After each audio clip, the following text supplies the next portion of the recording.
एक छोटे से गांव में रामप्रसाद अपनी पत्नी मीरा और बेटा अजय के साथ रहता था। रामप्रसाद जंगलों में लकड़ियां काटने जाया करता था और उन लकड़ियों को शहर में बेचकर वो अपने घर का गुजारा करता था। पर कुछ दिनों से रामप्रसाद की तबीयत ठीक नहीं थी, इसलिए वो जंगल नहीं जा सका था। आज मीरा रामप्रसाद से कहती है, सुनिए जी, इतने दिनों से आपकी तबीयत कुछ ठीक नहीं थी, इसलिए मैंने आपको कुछ नहीं कहा।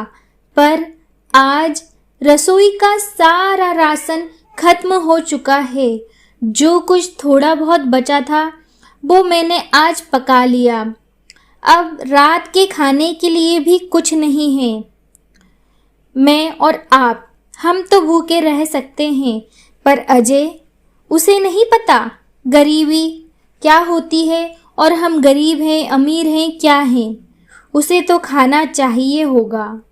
आप आज अगर आपको अच्छा लग रहा हो तो आप जंगल चले जाइए और हो सके तो लकड़ियां काट कर ले आइए, वरना आज हमारे घर में चूल्हा नहीं जल सकेगा। अरे हाँ हाँ मीरा, तुम सही कह रही हो। आज मैं जाने ही वाला था। मुझे पता है इतने दिनों से मैंने लकड़ियां नहीं बेची है, तो हमारे घर का राशन खत्म हो ही गया होगा।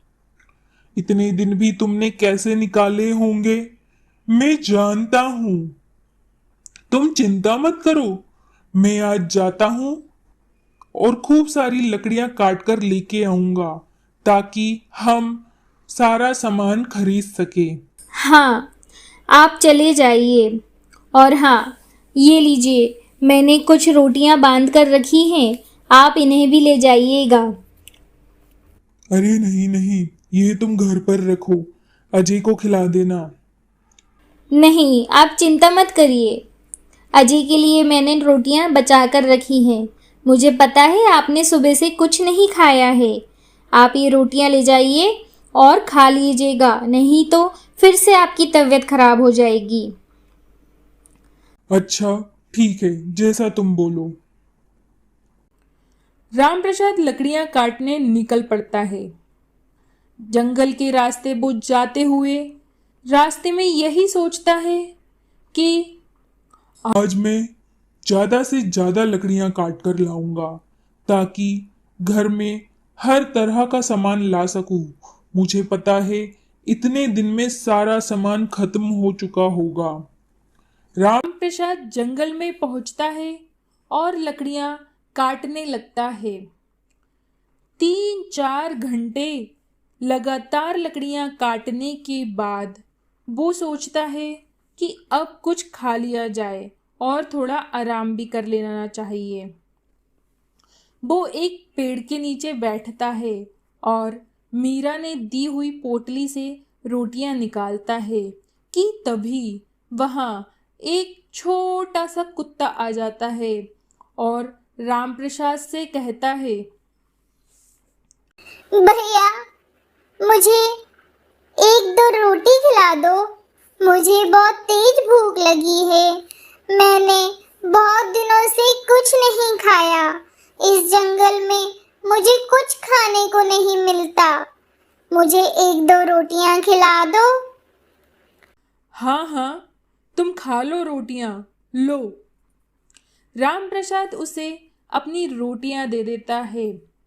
कुत्ता जैसे ही रोटियां खाता है, तुरंत ही वह एक परी में बदल जाता है।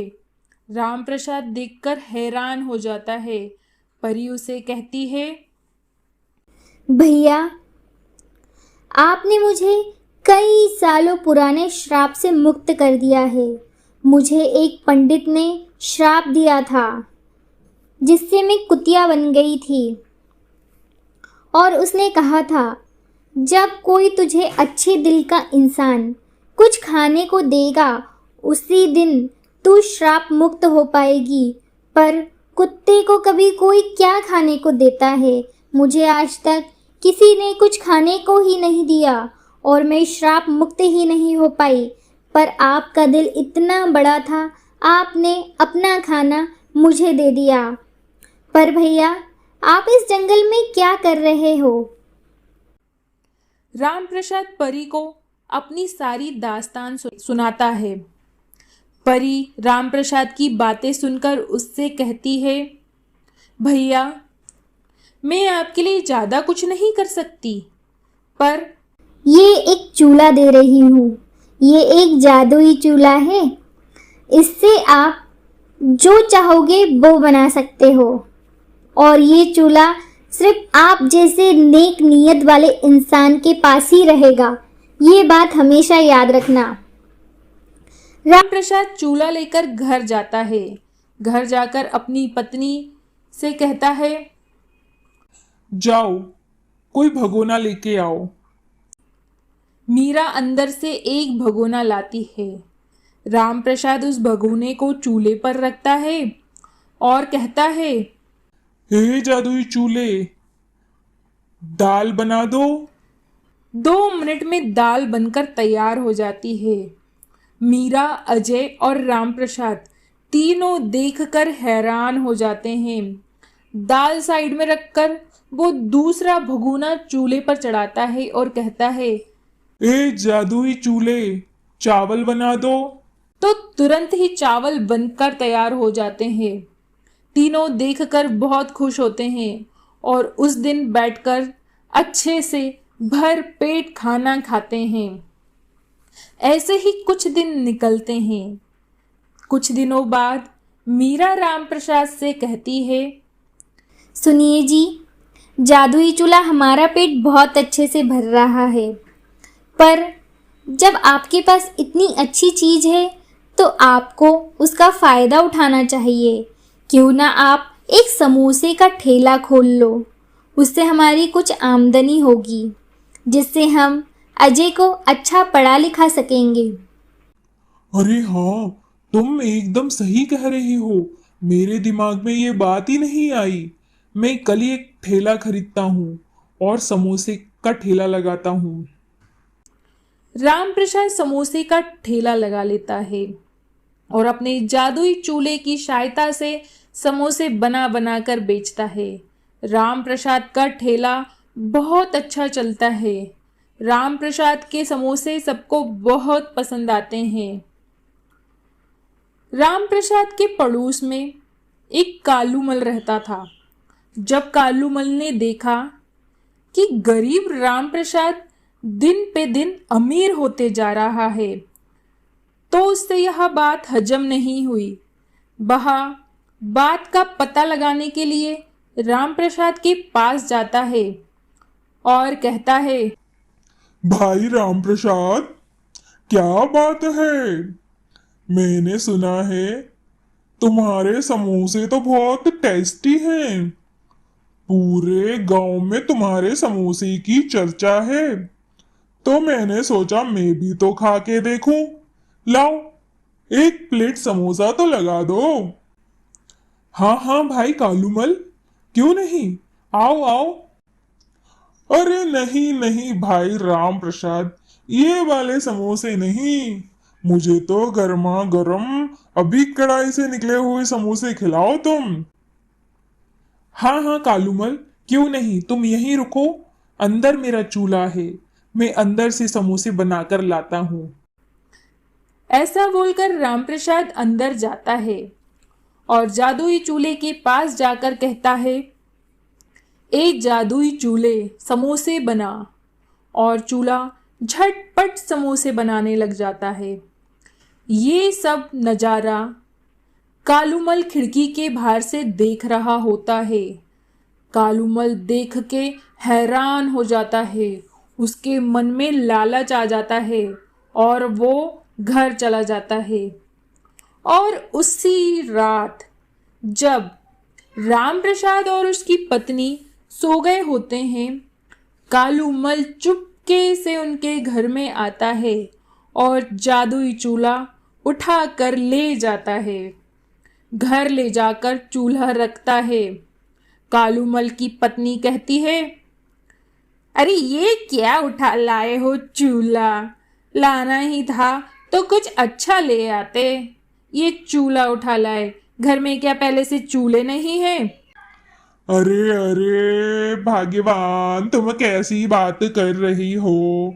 ये कोई ऐसा वैसा चूल्हा नहीं है, ये राम प्रसाद का समोसे वाला चूल्हा है। जाओ अंदर से कढ़ाई उठा के लाओ, मैं तुम्हें अभी जादू दिखाता हूँ। कालूमल की पत्नी अंदर से एक कढ़ाई लेके आती है। वो चूल्हे पर कढ़ाई रखते हैं और कालूमल कहता है, ए जादुई चूल्हे, चल समोसे बना। तुरंत ही 2 मिनट में समोसे बनने लग जाते हैं। दोनों पति पत्नी देखकर हैरान हो जाते हैं और खुश होने लगते हैं कि हमें जादुई चूल्हा मिल गया। पर थोड़ी ही देर में उनकी खुशी दुख में बदल जाती है, क्योंकि चूल्हे में समोसे बनना बंद ही नहीं हो रहे थे। समोसे बनते ही जा रहे थे और कुछ ही देर में उनका घर समोसे से भरने लगा। जी जल्दी से कुछ करिए, वरना हम इन समोसे में ही दब के मर जाएंगे। आप इस चूल्हे को तोड़ दीजिए। कालूमल चूल्हे को तोड़ देता है और चूल्हा फट से मिट्टी के ढेर में बदल जाता है। लालच का फल कभी भी अच्छा नहीं होता। उधर सुबह रामप्रसाद देखता है कि उसका जादुई चूल्हा तो यहाँ है ही नहीं, तो वह बहुत दुखी होता है। पर मीरा उससे कहती है, देखिए हमारे पास चूल्हा नहीं है तो क्या हुआ, चूल्हे ने हमारी बहुत मदद करी है, आपका कारोबार बना दिया है। अब आपको खुद मेहनत करनी होगी। आप अपनी मेहनत से अपना कारोबार आगे बढ़ाइए। हाँ मीरा, तुम सही कह रही हो। मैं अपनी मेहनत से कारोबार आगे बढ़ाऊंगा। चूल्हे ने हमारी बहुत मदद करी, इतना ही हमारे लिए बहुत है। रामप्रसाद हार नहीं मानता और अब वो खुद समोसे बनाकर बेचने लगता है और अभी भी उसका ठेला उतनी ही अच्छी तरह से चल रहा था जितना कि पहले। और कुछ ही सालों में रामप्रसाद अच्छा खासा पैसे इकट्ठा कर लेता है। मेहनत की राह में अगर चलते रहेंगे, गरीबी के अंधेरे को रोशनी में बदल देंगे। और यही कर दिखाया रामप्रसाद ने।